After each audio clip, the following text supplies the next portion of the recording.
여느 때처럼 시간 맞춰서 오셨는데 앉고 싶은 자리에 앉으실 수 없어서 좀 섭섭하신 분들이 계실 것 같습니다. 그래서 본의 아니게 본당에 못 들어오신 분들도 계실 것 같은데 괜찮습니다. 나중에 천국에만 들어가면 걱정 없습니다. 이제 조금 있으면 조금 더 촘촘하게 앉으셔도 될 것 같습니다. 거기 스티커를 지금 또 다르게 붙였는데 이제 거리 두기가 완화되면 조금 더 가까이 이렇게 앉으셔도 될 것이고, 머지않은 장래 예전같이 앉아도 아무 일 없도록 하나님께서 우리를 불쌍히 여겨 주실 거라고 믿습니다. 오늘 5월 우리 영락가족 특별 새벽기도에 모이는 날이 되었는데요, 이제 새로운 한 달이 어제부터 시작이 되었습니다. 5월 한 달 동안 우리 성도님들의 마음의 생각도 성령께서 잡아주시기를 바랍니다. 우리의 감정이 어디로 튈지 모르는데 하나님께서 우리 마음의 생각도 평온하게, 그리고 어디서나 담대하게, 그리고 믿음에 따라 흔들림 없이 걸어갈 수 있도록 도와주시길 바라고, 또 우리 얼굴에서 미소가 사라지지 않도록 하나님께서 우리의 마음에 거룩한 기쁨을 주시기를 원합니다. 세상이 주는 기쁨은 어떤 때는 있다가 금방 또 사라지는 거지만, 하나님께서 우리 안에 두신 기쁨은 그 어떤 어려움 속에서도 그 누구도 빼앗아갈 수 없는 놀라운 기쁨일 줄로 믿습니다. 그래서 다 어려운데 서로 격려하면서 또 서로 등 두드려 주면서 그런 마음으로 살아가게 되기를 바랍니다. 그리고 5월은 가정의 달 아니겠습니까? 이번 주일, 내일은 또 어린이주일부터 시작하는데, 원래는 5월에 우리 아이들과 함께 예배드리고 이렇게 하잖아요. 근데 올해는 또 그것도 할 수가 없지만 우리 영락의 다음 세대들, 사랑하는 아이들, 또 학생들, 우리 청년들에 이르기까지 하나님께서 손을 얹어 복을 주시고 그들을 붙들어 주시기를 원합니다. 학교도 아직 가지 못하고 있는 우리 친구들인데 학습하는 데 있어서나 또 하나님을 믿고 나가는 데 있어서 어려움이 없도록 지켜주시길 바라고, 또 5월 한 달 동안 우리 영락의 성도들, 병약하신 분들 호전되고 깨끗이 낫는 은혜가 있기를 바라고요. 또 코로나 바이러스로 인한 여러 가지 후폭풍이 만만치 않을 것이라고들 우려하고 있는데 그거 잘 이겨나갈 수 있는 힘을 하나님께서 주시기를 원합니다. 한 분 한 분의 마음의 소망과 기도를 따라서 하나님께서 응답하시고 5월 한 달 전에 맛보지 못했던 주님과 동행하는 큰 기쁨을 경험하게 되시기를 원합니다. 원래는 식당에서 이제 식사를 대접하시곤 했는데 아직은 그게 안 되기 때문에 우리 차집사님 가정에서 아버님을 생각하면서 여러분들에게 호두과자를 드린다고 하니까 꼭 받아가셔서 함께 하시기를 바라고 감사의 말씀을 드립니다. 또 새벽 일찍 나오셔서 안내하시고 발열 체크하시고 수고해 주신 여러 봉사자들께 깊은 감사를 드립니다. 여러분, 중세 어떤 수도원에서 그 원장께서 이제 수도사들을 훈련을 시키는데요, 한 명씩 앞에 나가서 동료 수도사들 앞에서 설교를 하게 했답니다. 그런데 아주 소심하고 그리고 자신감이 없고 사람들 앞에 나서는 걸 아주 힘들어하는 수도사가 있었는데 한 명씩 하다 보니까 차례가 돌아오게 되었습니다. 그래서 동료들 앞에, 그리고 가르치시는 선배 선생님 수도사들 앞에 나가 서니까 아무 생각도 나지 않는 것이었습니다. 그래서 이렇게 물어봤다고 합니다. 여러분, 내가 오늘 무슨 설교를 할 건지 아십니까? 그러니까 당연히 모른다고 대답하죠. 그러니까 이 사람이 사실은 저도 모릅니다 그러면서 내려왔다고 합니다. 원장께서 화가 많이 나셔서 내일 다시 해. 그 다음날 또 나가가지고 똑같이 물었다고 합니다. 제가 무슨 설교를 할지 여러분은 아십니까? 그러니까 앉아있는 사람들이 어제는 모른다고 그러니까 내려왔잖아요. 오늘은 안다고 그래야지. 그러면서 다 안다 이렇게 하니까 알면 됐습니다 그러면서 내려왔더라는. 원장님이 화가 더 났어요. 내일 다시 하라고. 그래서 이제 셋째 날 나와가지고 또 똑같이 물어봤다고 합니다. 그러자 앉아있는 사람들이 고민하다가 절반은 안다고 그러고 절반은 모른다고 대답했답니다. 그랬더니 아는 사람이 모르는 사람에게 가르쳐 주시기 바랍니다 이런데, 그랬더니 원장님이 설교를 잘했다고 하더래요. 그래서 설교를 한 게 없는데 뭘 잘했다고 하나 하니까, 모르는 사람은 아는 사람에게 배워야 되고 아는 사람은 모르는 사람을 가르쳐 주는 게 진리인데 오늘 아주 중요한 진리를 이야기했다고 그러더라는 거예요. 여러분, 햇병아리 수도사가 청중들 앞에 나서는 게 얼마나 두렵고 떨리겠습니까? 저는 지금도 첫 설교를 했던 날을 기억하고 있는데, 이제 신대원 1학년 다니고 있는데 어느 교회 전도사가 돼서 가게 됐습니다. 그랬더니 제가 자라난 그 교회 담임 목사님께서 이제 다음 주면은 가기로 되어 있는데 그 마지막 주일날 저녁 예배 시간에 성도들 앞에 설교를 한번 하고 그 교회로 가라고 하는 겁니다. 내가 신대원 1학년인데 제가 코 올릴 때부터 코 닦아주면서 사랑해 주신 어르신들이 잔뜩 앉아 계시고, 저를 가르쳐 주신 선생님들이 계시고, 그리고 저희 부모님도 가운데 앉아 계시고, 제 친구, 후배, 형 그러면서 따라다니던 이들도 다 앉아 있는 가운데 설교하러 나가니까 조금 아까 말씀드린 그 수도사 얘기가 바로 저의 이야기였습니다. 열심히 준비했지만 제가 무슨 얘기 하려는지 아세요? 그럼 모른다 그러면 내려오고 싶은 마음이었습니다. 그렇게 시작을 하는 거죠. 그럼 여러분, 신앙이라고 하는 건 뭘까요? 신앙은 언제나 밑에 앉아서 나는 설교할 일이 없을 거야 그러면서 가만히 평온하게 그렇게 있는 게 그 신앙의 모습일까요? 그건 아닙니다. 우리의 신앙이라고 하는 거는 맞서 봐야 되는 거예요. 부딪혀 봐야 되는 거죠. 그 앞에 나가서 할 말이 아무것도 생각이 안 나더라도 나가서야 거기서 연단이 되는 것이고, 거기서 부딪혀 나가면서 하나님의 현존을 경험하는 것, 그게 바로 신앙의 모습이 아니겠습니까? 전에도 말씀드린 것처럼 우리 영락교회 강단이 워낙 특이하게 생겨서 여기 올라오면 할 말을 절반은 잊어버린다고 그럽니다. 한경직 목사님이 목회하시던 이 강단이라 올라서면 한경직한다, 몸이 굳어져 가지고 생각이 안 난다. 우리 부목사님들한테 들은 얘기입니다. 그래도 뭐 어떡하겠어요? 계속 가만히 보고만 있으면 안 되고 언젠가는 해야 될 거 아니겠어요? 여러분, 우리가 인생을 살면서 신앙생활하는 게 그냥 온실 안에 있는 화초처럼 따뜻한 곳에서 가만히 있는 게 아닙니다. 우리 인생이 그런 게 아닙니다. 인생살이 자체가 폭풍과 있는 바다를 항해하는 것과 같습니다. 전에도 말씀드렸는지 모르겠는데요, 평안이라는 제목을 가지고 그림들을 내주시오 이렇게 했더니 어떤 사람이 아주 고요한 호수가 있고 양지 바른 곳에 많은 집들이 예쁘게 지어져 있고 곳곳에 꽃이 만발하고 호수 위에 저녁 노을이 드리워져 있는 그런 모습을 그려서 냈는데 진짜 보고 있으면 평안이 느껴지는 그림이었다고 합니다. 그런데 정작 채택된 그림은 정반대였는데 폭풍우가 심하게 이는 그런 풍경을 그린 그림이었다고 합니다.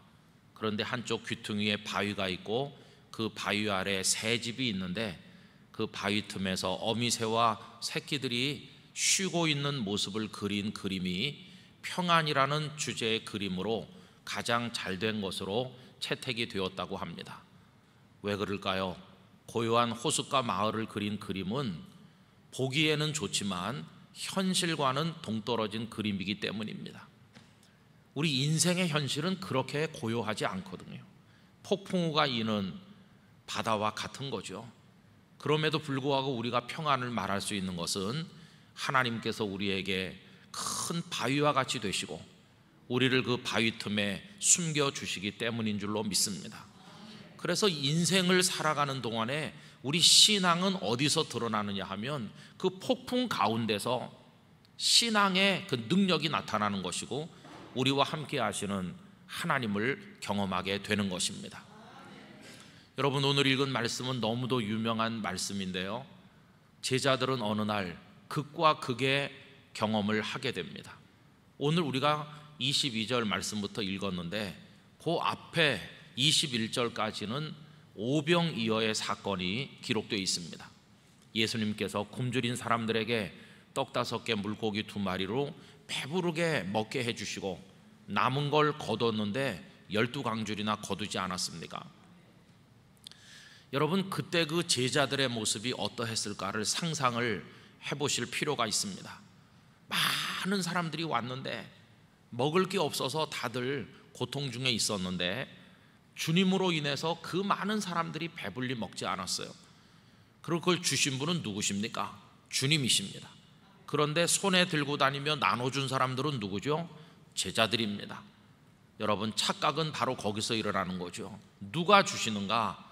주님께서 주시는 겁니다. 그런데 어떤 착각이 일어나냐 하면 시간이 가다 보면 제자들 마음속에 마치 자신들이 나눠주는 것 같은 착각을 하는 것입니다. 저는 많은 주의 종들이 그런 착각에 빠져 있다고 생각합니다. 주께서 은혜도 주시고 주께서 복도 주시고 주께서 다 주시는 겁니다. 그런데 하다 보면 내가 기도해 줬기 때문에 그 사람이 병이 나은 거야, 내가 설교했기 때문에 은혜가 된 거야. 여러분, 이게 무서운 착각 아닙니까? 여러분, 제자들은 처음에는 낙심해서 시작했지만 그 광주리에 떡과 생선을 담아 그 많은 사람들에게 나눠주면서 더 드실 분 없으세요? 여기저기서 저 한 덩어리 더 주세요, 막 이런 식으로 했을 텐데 마음껏 드시라고, 얼마든지 있다고 그러면서 나눠줄 때 얼마나 어깨춤이 저절로 쳐주는 분위기 아니었겠어요? 마치 자신들이 나눠주는 것처럼 그랬을 겁니다. 앉아서 받아먹는 사람들은 저 제자들은 정말 좋겠다, 어쩌면 저렇게 훌륭하신 선생님의 제자가 돼서 따라다니게 됐을까, 부럽다, 다 이렇게 바라보고 제자들은 그 시선을 받으면서 어깨가 으쓱하지 않았겠어요? 여러분, 그때 제자들의 마음속에 틈타는 생각이 뭘까요? 주님이 주시는 건데 자신들이 주는 것처럼 착각할 수 있는 것이고 그 마음에 교만이 싹트게 된다는 것입니다. 오늘 본문 가운데서 우리가 유심히 새겨야 될 말씀이 바로 그 22절입니다. 예수께서 즉시 제자들을 어떻게 하셨나요? 재촉하셨다고 그래요. 이 왜 재촉하셨는지 그 이유를 우리 생각해 봐야 됩니다. 재촉하셔서 예수님께서 무리들을 해산시켜 보내는 동안에 배를 타고 앞서 건너편으로 가게 하셨는데 지금 갈릴리 바다 저쪽 편에 누가 지금 기다리고 있는 것도 아니지 않습니까? 얘들아, 늦었는데 너희들이 먼저 가서 좀 있어라, 내가 나중에 갈게, 그게 아니거든요. 천천히 함께 가셔도 되는데 왜 제자들만 따로 떼서 앞서 가라고 보내셨을까? 왜 재촉하기까지 했을까? 그게 중요한 거거든요. 여러분, 언제나 주님은 우리의 심령을 들여다보고 계시는 줄로 믿습니다. 예수님께서 제자들의 마음을 들여다보시니 좀 교만해지고 있는 겁니다. 자신들이 대단한 줄로 알고 있는 겁니다. 큰일 났구나, 고생 좀 해봐야 되겠어, 저 바다에 나가서 풍랑을 한번 만나봐야 되겠어, 자신들이 얼마나 보잘것없고 연약한 존재인지 좀 깨달을 필요가 있어, 이대로 있다가는 교만이 하늘을 찌르겠어. 그래서 재촉해서 그들을 당신 없이 너희들끼리 한번 있어봐라 그러면서 바다로 보내신 것이죠. 그리고 우리 주님은 그 다음 절에 있는 것처럼 기도하러 산에 올라가셨습니다. 어떤 분들은 이날 예수님께서 무슨 기도를 하셨을까 이렇게 상상을 해보았노라고 적은 걸 보았는데요, 여러분, 제자들을 재촉해서 보내신 예수님 무슨 기도를 하셨을까요? 어떤 분은 이런 추측을 적어 놓았더라고요. 성부 하나님을 바라보면서 성부께서 제 속에 성령으로 역사하셔서 이런 놀라운 일들이 일어나게 하셨는데 백성들이 나를 임금으로 삼으려고 하고 막 환호하고 박수갈채를 보내는데 나의 본분을 잊지 않게 하소서. 내가 이 땅에 메시아로 온 것은 박수받고 왕되려고 온 것이 아니라 저들을 위해 십자가 지고 죽기 위함임을 결코 잊지 않게 하소서. 그리고 내 사랑하는 제자들도 교만해지지 아니하고 십자가를 지고 나를 따라야 될 그들이 자기들의 본분을 벗어나지 않도록 하시옵소서. 이 기도를 드리지 않았을까, 이렇게 짐작해 보노라고 적은 걸 보았습니다. 여러분, 제자들은 바다로 나갔죠. 그리고 그들은 거기서 죽음과 맞서야만 됐습니다.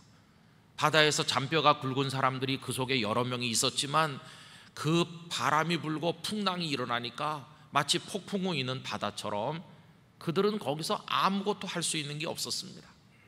아까 그 떡과 생선을 나눠준 건 주님이 함께 계셨기 때문에 된 것이었고, 주님 없이 자기들끼리만 있어 보니까 제대로 할 수 있는 게 아무것도 없다는 것을 알았습니다.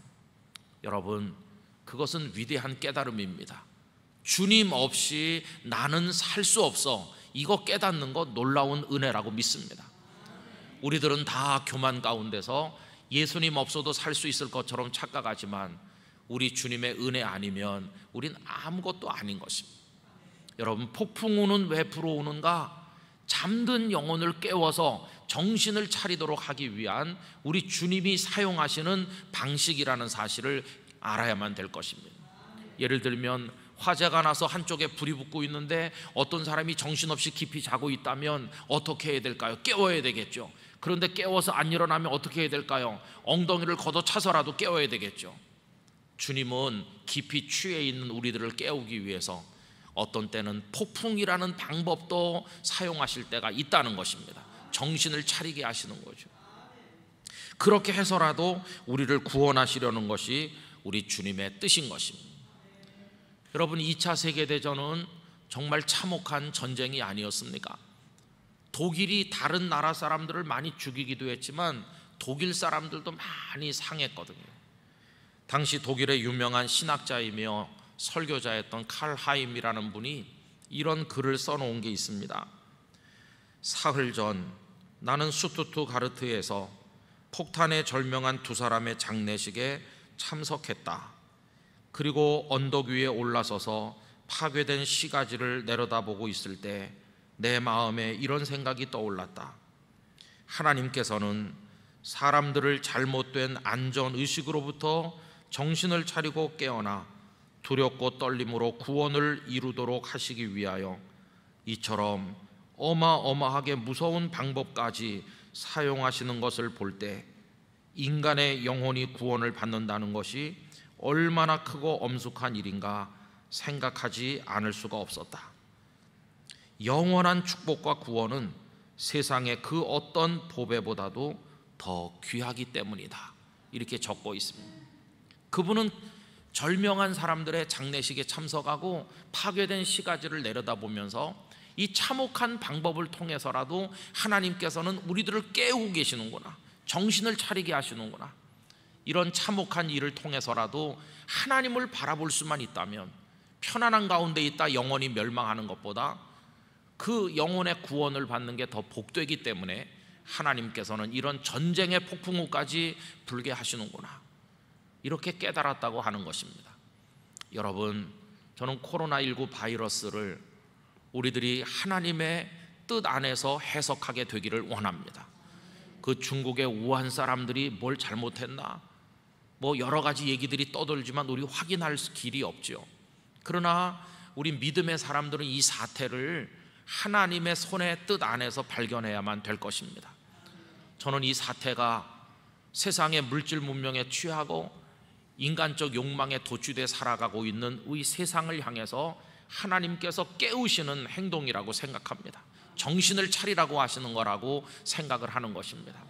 하나님께서 한국 교회로 하여금 잠에서 깨라고 하시는구나, 깨어 일어나라고 하시는구나. 여러분, 이렇게 우리가 받아들이지 못한다면 이 코로나 바이러스로 고통을 받아도 아무것도 우리가 얻는 게 없을 것입니다. 제자들이 바다에 나가서 자기들끼리 노를 젓고 그 폭풍우를 헤쳐보려고 노력하다 안 될 때, 주님 없이 우린 아무것도 아니구나 하는 걸 깨닫는 것처럼 이 코로나 바이러스의 광풍 속에서 우리 성도들은 깨달아야 됩니다. 주님이 없이는 안 된다는 걸 깨달아야 됩니다. 그리고 자다가 깨는 사람처럼 정신을 차리고 주님을 바라봐야만 될 것입니다. 앞으로 어떤 일이 벌어질는지 알 수 없는 상황이 우리에게 있습니다. 앞으로도 계속해서 바람이 불고 파도가 우리를 칠 것입니다.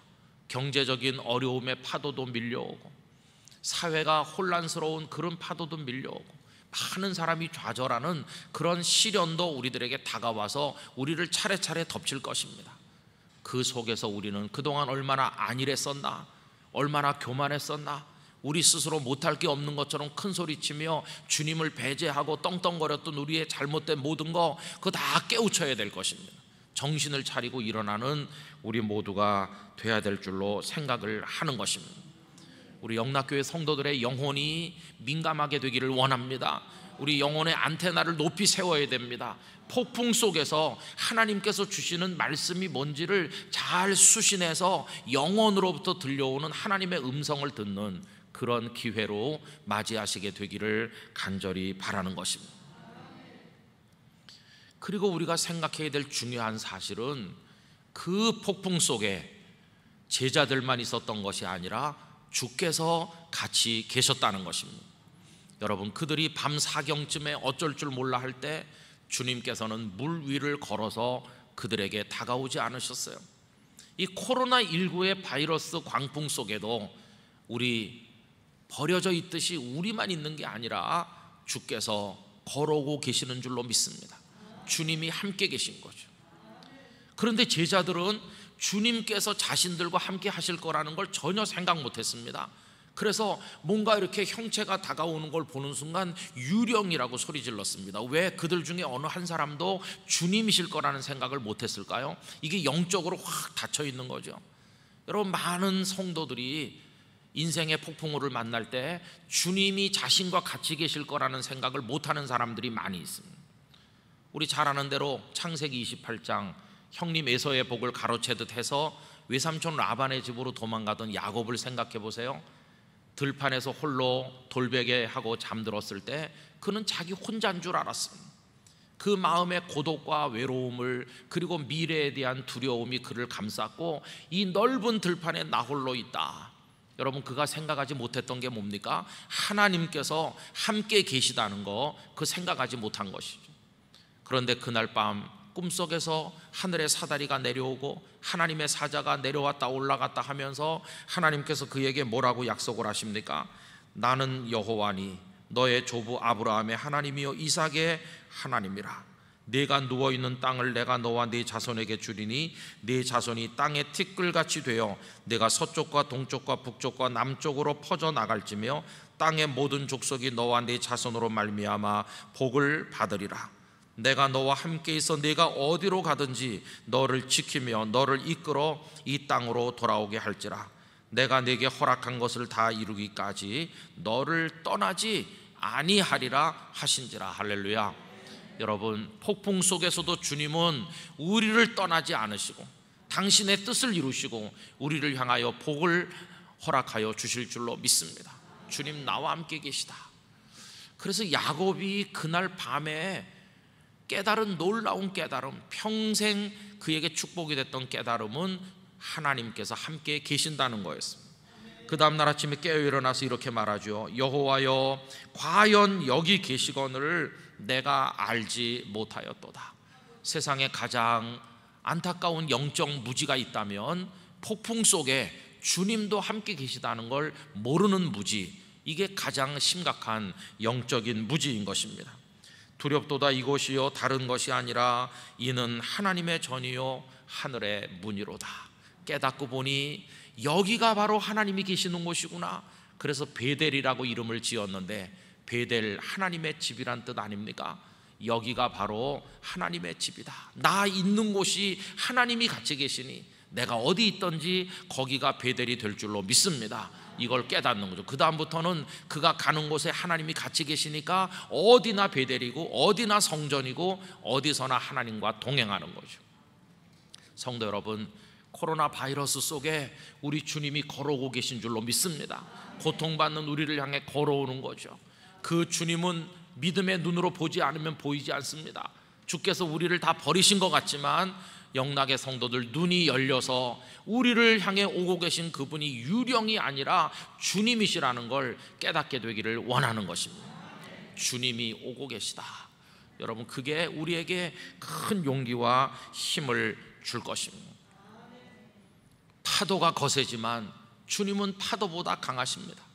폭풍우가 강하지만 주님은 폭풍우들을 다 손에 쥐고 계신 분이십니다. 아무리 넘실거리는 파도가 우리를 덮쳐도 주님은 그보다 더 높은 곳에서 그 파도를 다스리시는 분이심을 알아야 됩니다. 폭풍이 거세지면 거세질수록 주님이 모든 것의 주인이시라는 걸 체험할 수 있는 시간이 점점 다가오고 있는 것입니다.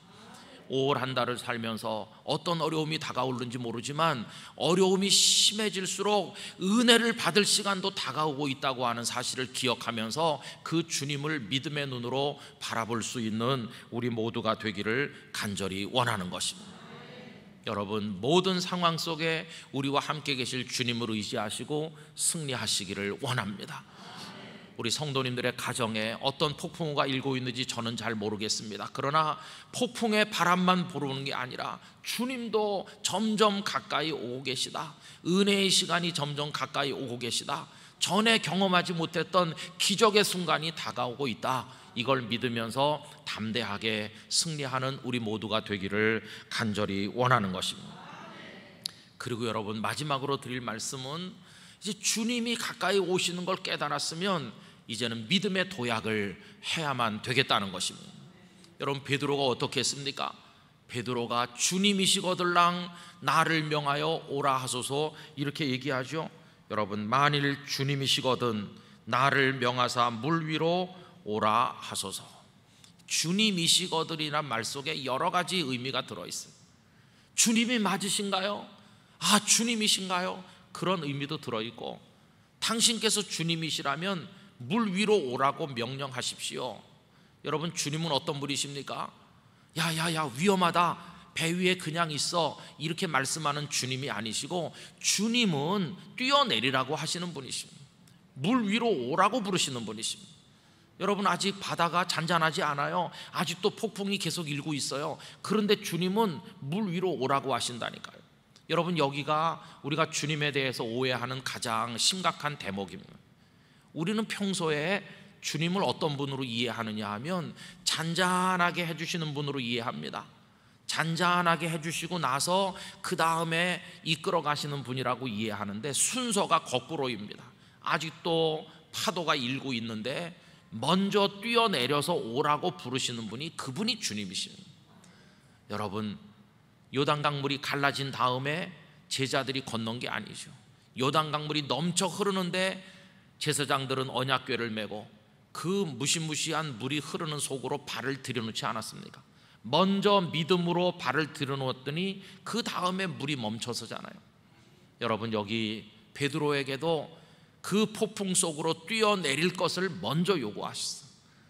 코로나 광풍이 다 끝나고 난 다음에 그때 우리 보고 살살 한 걸음씩 걸어보라고 말씀하는 게 아니라, 광풍이 여전히 불고 있지만 네가 나를 주로 인정한다면, 내가 주님이라는 걸 내가 믿는다면 뛰어내려서 오라고 우리를 부르고 계시다는 것입니다. 여러분, 그 순간에 주님께서 그를 어떻게 시험하십니까? 나를 주로 인정하는지, 뛰어내릴 용기가 있는지, 믿음의 도약을 하는 것인지, 그거를 주님께서 보고 계신 거 아닙니까? 여러분, 어려운 일들이 계속되고 있지만 움츠리고 배전에 가만히 있으면 안 됩니다. 그 배는 뭡니까? 나무로 만들어서 내가 디디고 있을 바닥이 있는 곳이 배죠. 여기가 안전해, 바닥이 있으니까. 그러면 뛰어내리면 물은 뭡니까? 물은 바닥이 없어요. 바닥이 없으니 꺼져 내려간다. 당연히 물보다 배가 안전하다고 그러죠. 그게 상식이죠. 물보다 배가 안전하다. 그런데 지금 온 바다를 폭풍우가 몰아치는 이 상황에서는 배도 안전하지 않기는 마찬가지인 것입니다. 그러면 뛰어내리는 믿음의 도약은 어떤 마음을 가져야 가능한가? 나를 떠받치고 있는 이 나무 조각, 이게 결코 안전한 게 아니야.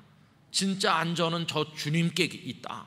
그걸 알고 뛰어내릴 때 이 믿음의 도약이 가능한 거죠.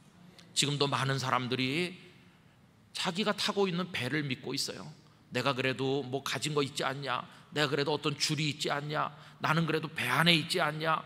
여러분, 배가 통째로 바닷속에 들어갈 판인데 그 배가 안전합니까? 결코 안전하지 않죠.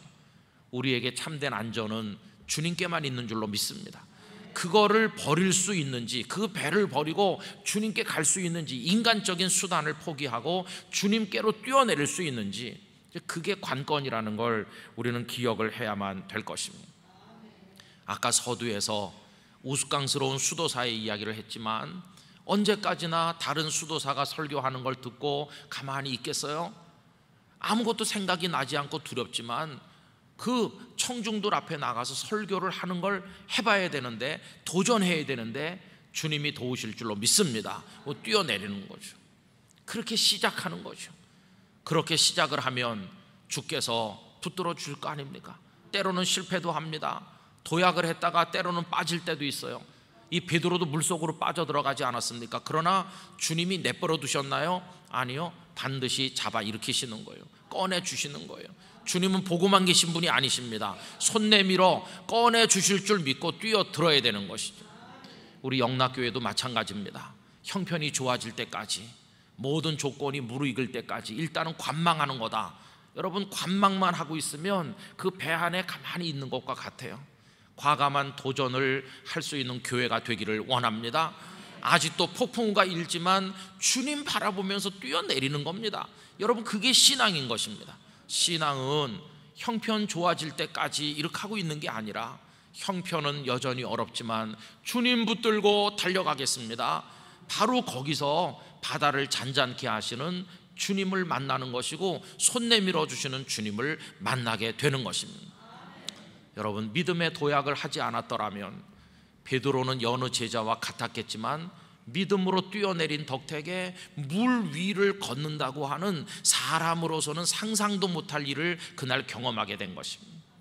여러분, 아름다운 이야기가 우리 인생에 남기 위해서는 주님을 바라보며 뛰어내려야 될 줄로 믿습니다. 그랬더니 주님은 그를 꺼내 주셨고, 주님이 배 위에 올라오시자 바다가 잔잔해졌습니다. 믿음의 도약을 하면 주님은 우리와 같이 계셔 주시고 손 내밀어 주시고 바다도 잔잔하게 될 것입니다. 여러분, 코로나19가 우리를 주저앉도록 만들지 않게 되기를 간절히 원합니다. 우리 떨면서 움츠리지 않게 되길 원합니다. 여러분, 더 열심히 의욕을 가지고 뛰어내리시기를 바랍니다. 우리가 바라볼 분은 주님이십니다. 그 주님이 우리와 함께 계시다는 걸 믿어야 됩니다. 그렇게 할 때 아까 앞에서 말씀드린 것처럼 고요한 호숫가 마을 같은 평안은 아니지만 폭풍과 파도 속에서도 참된 안녕을 경험하는 성도가 될 수 있을 줄로 믿습니다. 나중에 둘러앉아서 자네도 평생 주님을 믿었는데 주님 이야기 좀 해보게, 그러면 아무 할 이야기가 없는 사람들이 많을 것입니다. 폭풍을 경험하지 않은 사람들은 아무것도 할 얘기가 없겠죠. 누구일까요? 그 낮에 떡과 생선을 받아먹고 집으로 돌아간 무리들은 아무 이야기가 할 만한 게 없을 것입니다. 아, 나 그 떡과 생선을 먹었는데, 아, 그거야 너도 먹고 나도 먹고 다 먹었어. 그거 말고 좀 해보게 할 말이 없죠. 그러나 주님의 말씀대로 폭풍이는 바닷속으로 나간 사람, 폭풍과 맞섰던 사람, 코로나19의 광풍 속으로 들어간 사람, 할 말이 많을 것입니다. 어디서 시작될까요? 나는 내가 최고인 줄 알았어. 내가 다 할 수 있는 줄 알았어. 그런데 주님 없이 해보니까 안 되더라고. 나는 너무나도 연약하다는 걸 깨달았어. 내가 얼마나 교만한지 깨달았어. 그의 이야기는 거기서부터 시작이 될 것입니다.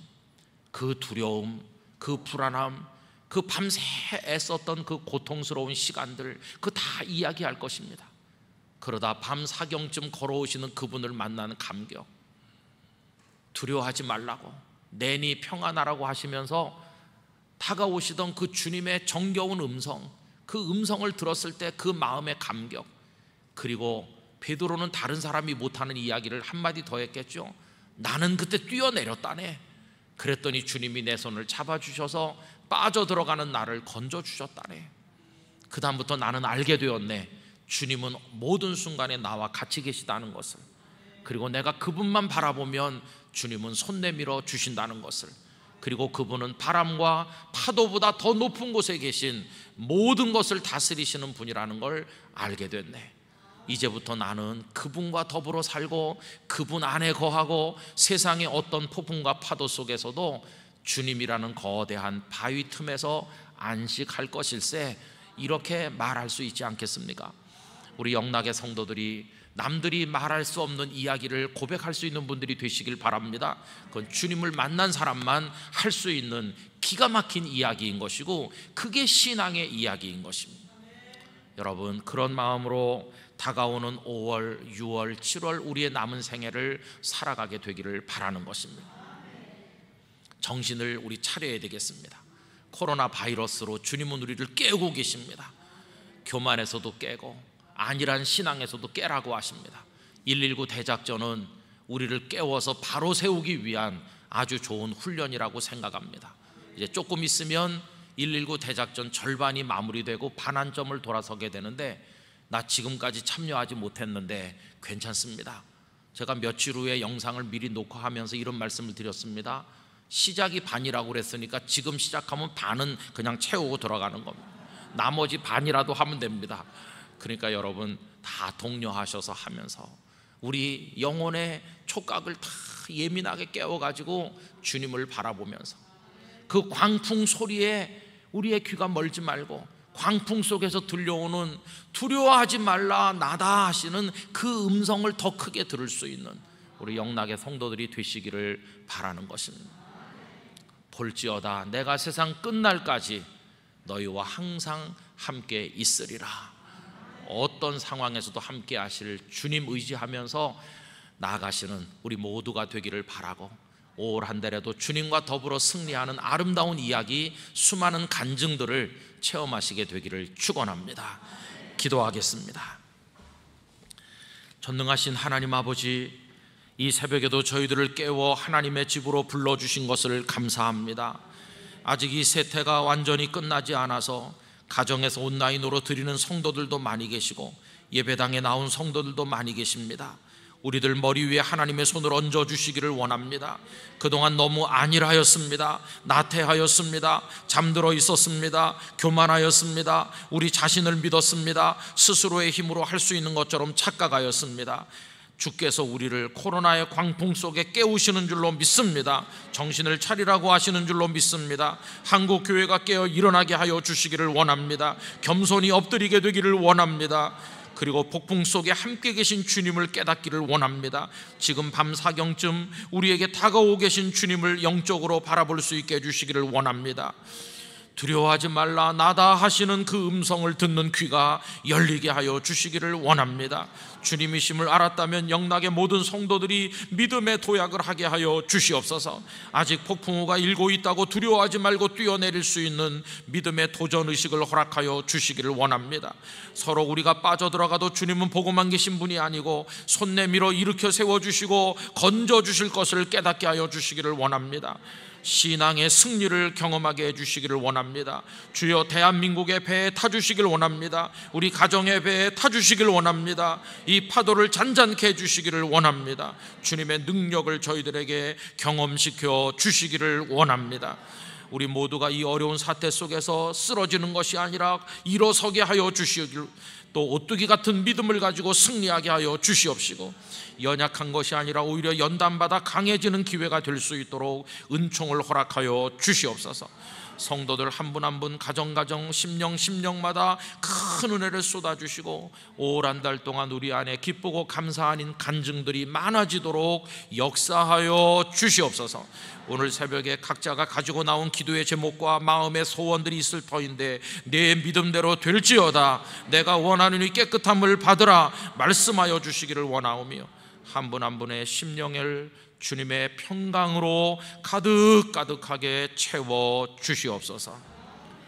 이제는 우리의 영원하신 생명의 구주 예수 그리스도의 은혜와 하나님 아버지의 무한하신 사랑과 성령님의 교통하심이 언제나 우리를 향해 다가와 함께 하시는 주님이심을 깨닫고 코로나의 광풍에도 두려워하지 아니하고 믿음으로 도약할 수 있는 사람 되기를 결단하는 모든 성도들 위해 이제로부터 영원토록 함께 하시기를 축원하옵나이다. 아멘. 다들 안심하시기 바랍니다. 나의 손을 놓지 마소서 이러는데요, 안심하셔도 괜찮아요. 우리가 손을 놓아버려서 그렇지 주님은 우리 손을 놓으시는 적이 없으십니다. 우리 손을 꼭 잡아주실 거예요. 오늘 2부 예배 한창 오시는 시간에 비가 얼마나 많이 쏟아지는지 제가 바깥에 여기 앞에 나가봤어요. 비가 너무 많이 오길래 다 홀딱 젖으셨죠, 그죠?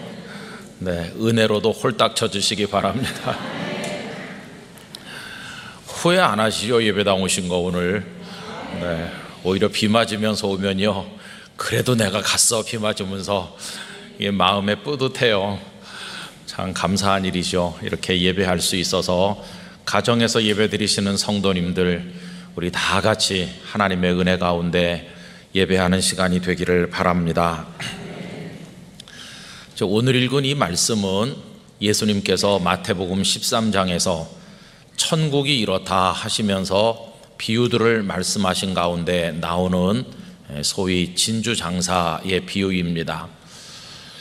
아주 값진 진주를 찾아 구하는 진주장사가 한 사람이 있었는데 어느 날 눈이 번쩍 뜨이는 난생 처음 보는 극히 값진 진주 하나를 만났어요. 그러자 오래 생각할 것도 없었습니다. 이걸 꼭 사야 되겠다. 그걸 사려면 그 나머지 자신이 가지고 있는 거 모두 다 팔아야 되는데 이 사람은 그걸 팔아서 진주를 산다. 이게 예수님께서 말씀하신 비유의 내용입니다. 여러분, 이 사람은 무엇을 구해야 할지, 무엇을 사야 할지, 그걸 위해서 무엇을 팔아야 할지 이걸 분별하고 아는 사람이었고 또 그대로 해서 그 값진 진주를 산 사람이라고 하겠습니다. 신앙생활이 무엇일까요? 신앙생활은 구해야 될 것을 구하고 그걸 얻기 위해서 팔아야 될 것을 파는 과정이라고 말할 수 있습니다. 그런 의미에서 신앙생활은 선택의 과정이라고도 이야기할 수 있겠습니다. 여러분, 저도 지금까지 살아오면서 나름대로 이 선택을 늘 하면서 살아오고 있는데요, 그 첫 번째는 신학생이 될 무렵이었습니다. 신학생이 된다는 것은 목사가 된다는 의미였고, 목사가 된다는 것은 세상의 부귀영화를 다 버리고 오직 주님 한 분만 바라보는 사람이 된다는 의미였기 때문에 가볍게 결정하기가 너무나 어려워서 많은 고심을 하였습니다. 나름대로 기도도 한다고 했습니다. 그리고 어느 날 결심을 하고 신학대학원 입학시험장에 갔습니다. 성경 종합시험을 치면서 앉아 있는데 갑자기 제 마음속에 너 지금 여기가 어딘데 와서 앉아 있냐, 그런 생각이 불현듯이 드는 순간 저는 시험지를 접어 주머니에 넣고 감독하던 교수님에게 안녕히 계세요 이렇게 하고 퇴장했습니다. 제가 신학생이 되긴 됐지만 그 후로도 2번이나 더 쳐서 3번째 시험을 치르고서야 신학생이 됐습니다. 그리고 이제 입학 예배를 바로 이 예배당 여기서 드렸거든요. 조기 조자리에 앉아 있었습니다. 한경직 목사님 그날 설교해 주셨어요. 근데 눈에서 눈물이 났습니다. 왜냐하면 이제 나는 예수님이란 진주를 사기 위해서 세상의 모든 걸 다 팔았다 이렇게 생각을 하면서 인간 김은성은 이제 없어지는 거고 주의 종 김은성으로만 사는 거다 생각을 하니까 막 비장한 생각이 들면서 눈물이 나고 그랬습니다. 그러면서 이제 신학교에 다니고 교육전도사, 또 전임전도사, 또 부목사 이렇게 하는데요, 그렇게 살다 보니까 그게 아니었어요. 가운 아래는 인간 기문성이 그냥 그대로 있더라고요. 하나도 판 게 없었어요. 그대로 있더라고요. 목회 성공했다는 칭찬 받고 싶은 욕심, 그래서 그걸 위해 이것저것 하고자 하는 인간적 의욕, 그거 가진 옛사람, 인간 기문성, 목회자의 가운 아래에 그대로 있다는 것을 알게 됐습니다. 주님을 얻기 위해서 나머지를 다 팔아? 하나도 판 게 없었어요. 그저 달라진 것은 욕망을 전에는 세상에서 추구했다면 이제는 예배당 안에서 추구한다는 것만 달라졌을 뿐이지 하나도 달라진 게 없는 것을 발견하게 됐습니다. 저만 그런가 하고 보니까요, 주의 종을 자처하는 많은 이들도 다 저와 비슷하다는 것을 알게 됐습니다. 그래서 주님의 종이라고 하면서도 부귀영화를 추구하고 세상의 명예를 추구하고 또 거기다 이것저것 더하면 주의 종이 아니라 주님을 종으로 부리고 사실은 내가 주인이 되는, 주님을 팔아서 오히려 내 욕망을 사는 더 악한 일이 아니겠나, 저 자신을 비롯해서 이렇게 많은 주의 종들을 보면서 하나님 앞에 회개하는 마음을 가졌습니다. 여러분, 그러면서 그 이후로 오늘까지 이렇게 살아오는 저의 한 그리스도인으로서의 과정, 삶의 과정은 주님이라는 지극히 값진 최고의 진주이신 그분을 사기 위하여 세상을 향하는 저의 모든 것을 팔기 위한 부단한 몸부림의 과정이라고 할 수가 있습니다. 더 많이 팔고, 다 파는 걸 목표로 더 많이 팔고 주님을 더 많이 사기 위해서 노력을 하는 건데, 그럼 여러분, 지금 제가 다 팔아 예수님 한 분만 샀나 하고 이렇게 돌이켜보면 아직도 못 판 게 많아요. 아직도 못 팔고 끌어안고 있는 게 제 안에 너무나 많다는 것을 느낄 때가 있습니다. 근데 여러분, 이런 모습은 예수님의 제자들에게서도 고스란히 드러나는 것입니다. 예수님의 제자들, 예수님을 처음 따를 때 다 버렸으니까 다 팔고 예수님 한 분을 사는 것처럼 보이지 않았습니까? 제자들의 삶도 무엇을 팔아서 무엇을 사야 될 것인지를 늘 생각하는 삶인데, 베드로가 배와 그물을 버려두고 예수님을 따를 때만 해도 예수님이란 진주를 사기 위해서 자기 것을 다 파는 것처럼 보이지 않았겠어요? 다른 제자들도 그랬겠죠. 그런데 여러분, 최후의 만찬을 잡수시던 그 자리에서 다른 사람들은 다 주님을 버려도 저는 절대 주님을 버리지 않겠다고 그렇게 이야기할 때만 해도 아마 베드로는 내가 저분을 내 주님으로 모시기 위해 생명까지 거는데 나는 다 팔았어, 이렇게 생각했을지 모르겠습니다만은 그 직후 얼마 되지 않아서 가야바 법정에서 열린 산헤드린 공회에서 예수님 재판받으실 때 계집아이 앞에서까지도 나 저 예수를 모른다 이렇게 말하는 순간 그는 스스로 알았을 것입니다. 저분을 얻기 위해서 팔은 게 사실은 하나도 없다는 것을 아마 깊이 깨달았을 것입니다. 그게 통곡이 되어서 쏟아져 나온 거 아닐까요? 다른 제자들도 다를 바가 없었습니다. 겟세마네 동산에서 체포되시는 예수님을 버려둔 채 다 도망가면서 자신들이 예수님을 얻기 위해 팔은 게 하나도 없고 여전히 자신들의 마음은 세상을 향하고 있다는 걸 알지 않았겠어요? 여러분, 저는 가룟 유다에게 있어서 예수님의 값어치는 어느 정도였을까를 생각해 봤는데, 그가 은 30을 받는 대신 예수님을 팔지 않았습니까? 그러면 그에게 있어서 예수님의 가치는 은 29개 정도였나? 은 29개 정도로 여겼는데 하나 더 얹어준다고 그러니까 예수님을 팔고 은 30개를 챙긴 거 아닌가? 이런 생각을 이제 해보게 되었습니다. 사실 제자들은 수고 많이 했죠. 늘 예수님 따라다녔죠. 예수님 시키시는 일도 많이 했죠. 그러나 예수님을 위해 판 게 아무것도 없었죠. 수고는 많이 하는데 예수님을 위해 판 게 없는 거예요. 오늘 우린 어떤가요?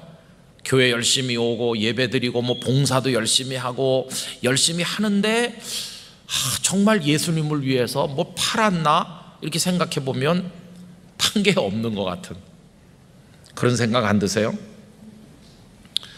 여러분, 이 제자들이 야고보의 요한의 어머니께서 오셔서 예수님께 우리 두 아들을 한 사람은 오른쪽 한 사람은 왼쪽에 앉게 해주시오 라고 청탁하는 말을 할 때 다 분노가 가득했잖아요. 벌써 그들은 세상을 향한 욕망이 그대로 남아있다는 것이 드러난 것이고 예수님을 위해서 판 게 없다는 게 증명이 되고 있었던 거 아닙니까? 그런데 여러분, 예수님은 그들을 그 상태로 놔두지는 않으셨어요. 주님의 부활을 목도하고 주님의 승천을 바라보고 그리고 주님의 그 위대하심을 알고 하나님의 성령이 그들의 심령을 다스리고 어루만지고 그들을 새롭게 변화시키기 시작하면서 그들 속에 일어난 가장 큰 변화는 무엇이냐 하면 이제는 주님 한 분을 얻기 위해서 나머지를 팔기 시작했다는 것입니다. 그렇게 변화되어 간 것이죠. 그래서 예수님께서 베드로에게 네가 나를 사랑하느냐 물으셨을 때 제가 주님을 사랑하는 줄 주께서 아시나이다라고 3번 대답하면서 그의 마음속에 있던 게 많이 팔려져 나가고 주님이 점점 많이 들어오는 걸 느꼈을 텐데 제자들은 그런 영적 과정들을 통과하면서 나중에는 주님이라는 진주로 자신을 꽉 채우고 세상을 향하던 자신들의 모든 것들은 다 팔아버린, 그래서 주님이 원하는 성숙한 하나님의 사람이 되었다고 하는 것입니다. 여러분, 이렇게 변화되어 가는 영적 궤적은요 바울 사도에게서도 그대로 나타납니다. 그가 아직 바울이 못된 사울로 살아갈 때, 그리고 예수님과 예수님을 믿는 사람들을 핍박하던 그때 사울이란 청년의 인생에 예수님은 없었습니다. 그의 인생을 가득히 채우고 있는 것은 이 세상에 대한 것들이었습니다. 대제사장들이 자신을 믿어준다고 하는 거, 유대 사회 안에서 입지가 튼튼해진다고 하는 거, 이제 성공적인 미래는 확실히 보장된 거나 마찬가지라고 하는 어떤 그런 자기 충족감, 이런 것들로 그의 인생을 채우고 있었을 뿐이었습니다.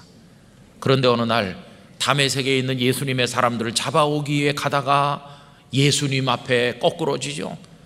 정오의 태양빛보다도 더 밝은 그분 앞에 거꾸러지는 순간 그는 알았을 것입니다. 예수라고 불리는 그분은 내가 상대할 수 있는 분이 아니로구나. 그분이 얼마나 위대하신 분인가. 그분 앞에 거꾸러지면서, 그런데 단 칼에 나의 목을 칠 수도 있고 한 번에 나 같은 걸 없앨 수도 있는 그분이 나를 징벌하기는커녕 날 사랑하시고 날 선택하셨고 나를 복음의 사람으로 쓰시기를 원하시고 내 인생을 다 계획해 놓으셨고 그분이 나를 붙들고 계셨다. 이걸 그가 깨달았을 때 눈이 열린 것이죠. 이분이 어떤 분이신가? 내 인생의 모든 걸 팔아서 내 가슴에 모셔야 될 극히 귀한 진주가 바로 이분이 아닌가, 이걸 그가 깨닫게 되었다는 것입니다. 여러분, 그 후에 아라비아 광야에서 혹은 또 예루살렘에서 혹은 또 다소에서 혹은 안디옥에서 혹은 1차, 2차, 3차 전도여행을 하는 그의 생의 모든 과정은 자기 것을 다 팔고 오직 한 분 예수님으로만 채우는 영적 싸움의 과정이었음을 우리가 알고 있습니다. 그래서 여러분, 그는 세상 걸로 꽉 채웠던 사울에서 이젠 그걸 다 팔아서 오직 한 분 예수님으로만 가득 찬 사람 바울로, 새 사람으로 바뀌게 된 것입니다. 그는 자신의 내면에서 일어났던 이런 놀라운 변화를 빌립보서 3장 5절 이하에서 잘 고백하셨습니다. 나는 8일 만에 할례를 받고 이스라엘 족속이요 베냐민 지파요 히브리인 중에 히브리인이요 율법으로는 바리새인이요 열심으로는 교회를 박해하고 율법의 의로는 흠이 없는 자라. 여러분, 여기까지는요, 전에 그가 자부심을 가지고 붙들고 살았던 그의 인생을 꽉 채웠던 것들이었었죠. 그런데 예수님 딱 만나고 이분이야말로 유일한 진주와 같다 하는 걸 발견한 다음부터 지금까지 그의 마음을 채우고 있던 거 다 팔고 다 쓰레기로 여기고 배설물로 여기게 됐는데, 그거에 관해서 그 다음에 이렇게 나옵니다. 그러나 무엇이든지 내게 유익하던 것을 내가 그리스도를 위하여 다 해로 여길 뿐더러 또한 모든 것을 해로 여김은 내 주 그리스도 예수를 아는 지식이 가장 고상하기 때문이라. 예수님이 최고다. 그걸 깨닫게 된 것이, 내가 그를 위하여 모든 것을 잃어버리고를 오늘 비유에 맞춰서 말하면 다 헐값에 팔아버리고 그런 뜻이 되겠죠. 배설물로 여김은 그리스도를 얻고 그 안에서 발견되려 함이니.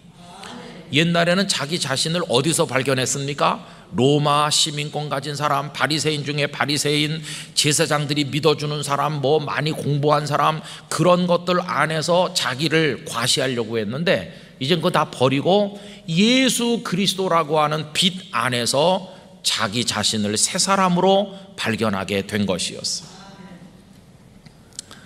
여러분, 이게 예수님의 제자들 이야기고, 그리고 또 바울 사도 이야기고, 그런 갈등 속에서 살아오고 있는 저의 고백이기도 하고 그렇습니다. 그럼 이제 여쭤보려고 그래요. 우리 영락교회 성도 여러분, 예수님을 사셨어요? 바꿔서 질문을 해보면 다 파셨어요?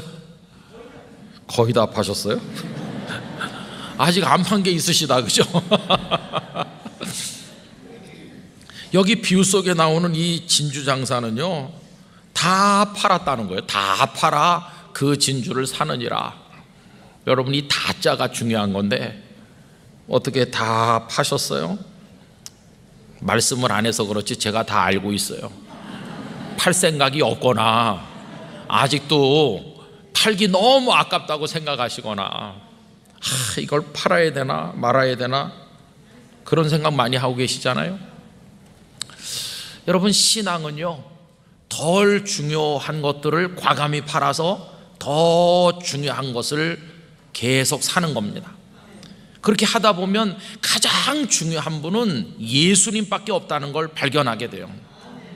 그래서 마지막에는 예수님 한 분을 사기 위해서 나머지를 다 팔게 되는, 거기까지 도달하는 게 그게 바로 신앙인 것입니다. 여러분, 전에는 별것도 아닌 것에 매달려 가지고 그게 내 인생을 받쳐주는 걸로 여기면서 그것 때문에 기뻐하기도 하고 화를 내기도 했는데, 그걸 과감하게 팔고 그것보다 더 중요한 걸 사면요, 그 사소한 것에 매여 있던 고통에서 완전히 벗어나 자유로운 영혼이 되는 거예요. 자유로운. 지나간 주간에 우리 교회 집사님이시던 고 백선엽 장군께서 세상을 떠나셨어요. 그런데 그분을 어디다가 매장할 건지를 두고 우리 사회가 갑론을박하는 걸 보았습니다. 그러면서 제 마음에 생각을 해봤어요. 하나님께 여쭤보는 거죠. 하나님, 한 사람이 세상에 나서 살다가 떠나는데 어디 묻히는지가 그의 인생에 그렇게 중요합니까, 하나님? 이렇게 여쭤봤어요. 우리 영락교회 성도들은 영락동산 이렇게 목숨을 거는데 그게 그렇게 중요합니까? 그러니 하나님께서 뭐 오래 기다리지도 않고 바로 답을 주셨어요. 안 중요하다, 그거는. 그 뭐가 중요합니까? 숨 거둬진 다음에 천국문에서 예수님 영접받는 게 제일 중요하다. 답이 금방 와요. 저는 부산에 살다 왔기 때문에 부모님을 경남 양산에다가 이렇게 화장해서 6기를 모시는 가정묘를 만들고 거기다 모셨거든요. 아직도 4기가 자리가 비어있고 우리 부부 자리 다 거기 있잖아요. 그 영락동산 너무 그러면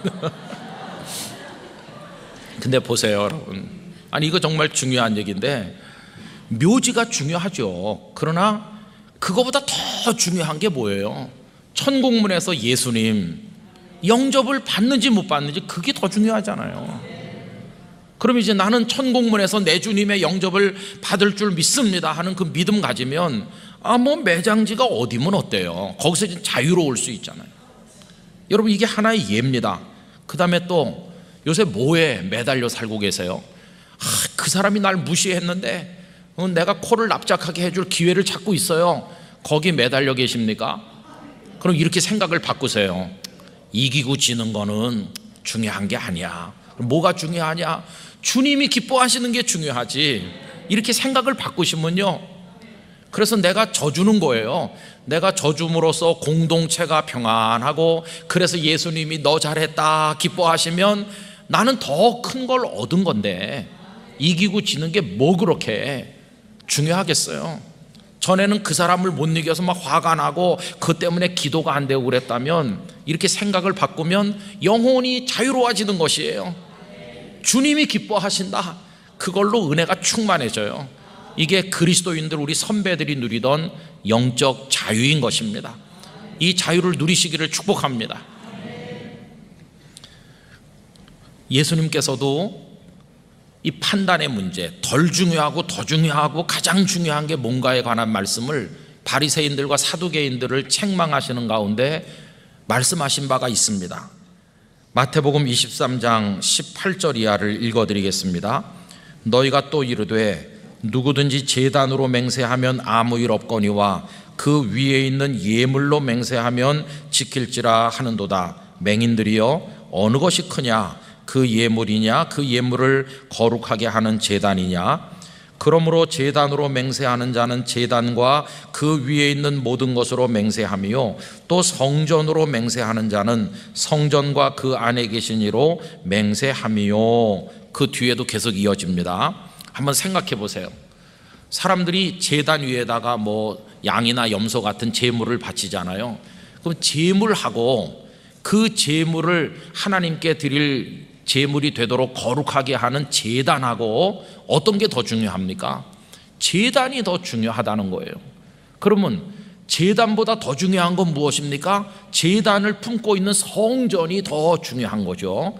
성전보다 더 중요한 건 뭡니까? 성전의 주인이신 하나님이 중요한 거죠. 그러니까 우리는요, 하나님께 나아갈 수 있음으로 만족하고 하나님의 은혜로 충분합니다 기뻐하고 하나님만 바라보면 되는 줄로 믿습니다. 거기 제물이 어떻든 제단이 어떻든 성전 건물이 어떻든 그것 때문에 화내고 그것 때문에 아웅당할 필요가 없어요. 그건 다 중요한 게 아니에요. 하나님이 중요하니까 하나님께만 시선을 고정하면 그 나머지는 다 버려야 될 쓰레기처럼 되는 것이에요. 근데 우린 그걸 잘 못하죠. 계속 제물이냐 제단이냐 그것만 가지고 다투고 하나님은 바라보지도 않으니까 이게 뭔가 잘못되고 있다는 것을 우리가 깨닫게 되는 거 아닙니까? 그래서 성도 여러분, 언제나 뭐가 더 중요한 것일까? 무엇이 더 주님이 원하시는 것일까? 이 질문을 끊임없이 드리면서 거기다 맞춰서 판단하고 결정하고 행동하면 틀림없는 성도의 삶을 살아가게 되는 것입니다. 아까 우리 장로님께서도 기도하셨지만 요새 문제가 되고 있는 게 그 포괄적 차별금지법이라고 하는 거죠. 근데 여러분, 이 문제도 제가 말씀드린 주님께 맞추는 원리를 동원하면 간단합니다. 첫째, 우리는 이웃을 사랑하라고 하신 주님의 말씀을 따라 그 누구도 차별하면 안 되고 모두를 사랑해야 됩니다.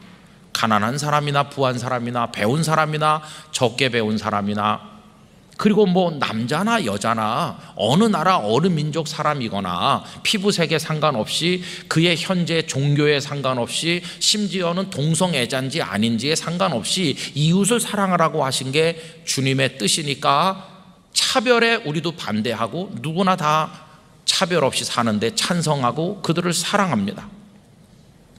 그러나 동시에 주님은 동성애는 죄다 하셨으니까 우린 또 동성애는 죄라고 말하는 것입니다.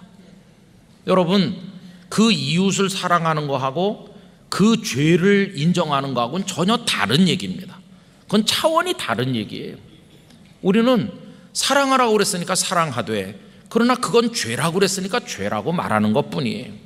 그런데 세상은 기독교인들을 막 이상하게 비난해요. 기독교인들은 입으로는 사랑하면서 차별금지법을 왜 반대하느냐, 이렇게 우리를 몰아붙이는 거죠. 여러분, 그렇지 않아요.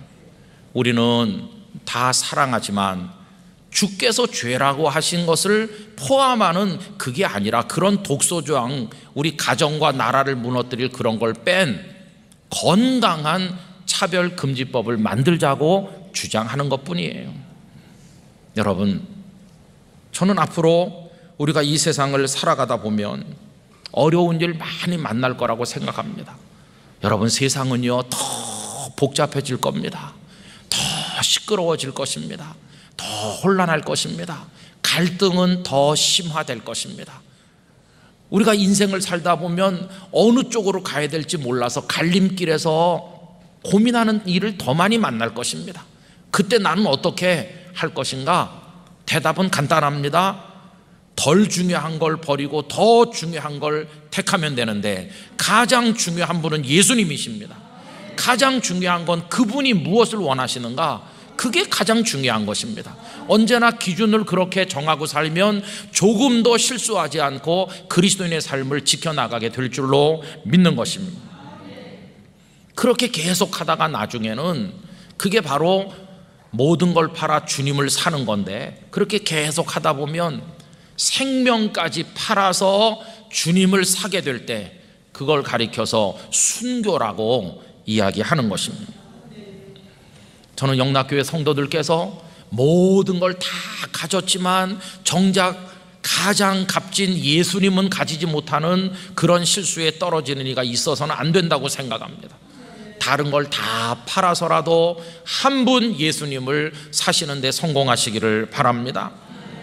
주 예수님보다 더 귀한 분은 없습니다. 그리고 무엇을 어떻게 살아야 될까? 주의 발자취를 따름이 어찌 기쁜 일이 아닌가? 주님의 발자취만 따라가면 되는 줄로 생각을 하는 것입니다. 그러면 다른 거 다 팔아서 아무것도 없어도 주님 한 분 붙들면 주님 나라로 쑥 올라갈 것입니다. 그런데 주님이 없고 나머지 다 가지고 있으면 손발 다 묶고 몸에 치렁치렁 감아도 그거 썩은 동아줄이라 조금 올라가다 떨어질 것입니다. 오늘 말씀의 결론은 너무나 단순합니다. 팔아서 사야 될 분 예수님 뿐이십니다. 그리고 지금 우리가 소중하게 여기는 거 다 팔 수 있어야 되는 것들이죠. 그거 팔아서 예수님을 사고, 예수님이 주신 생명을 사고, 예수님이 주신 삶을 사고, 예수님 주신 하늘나라를 바라보며 나가는 영락의 성도들이 되시기를 기원합니다. 기도하겠습니다. 거룩하신 아버지 하나님, 진주장사의 지혜와 결단력을 저희들에게도 주셔서 팔아야 될 것을 다 팔아 예수님을, 참 진주를, 보배로운 생명을 사게 하여 주시옵소서. 예수님의 이름으로 기도드리옵나이다. 아멘.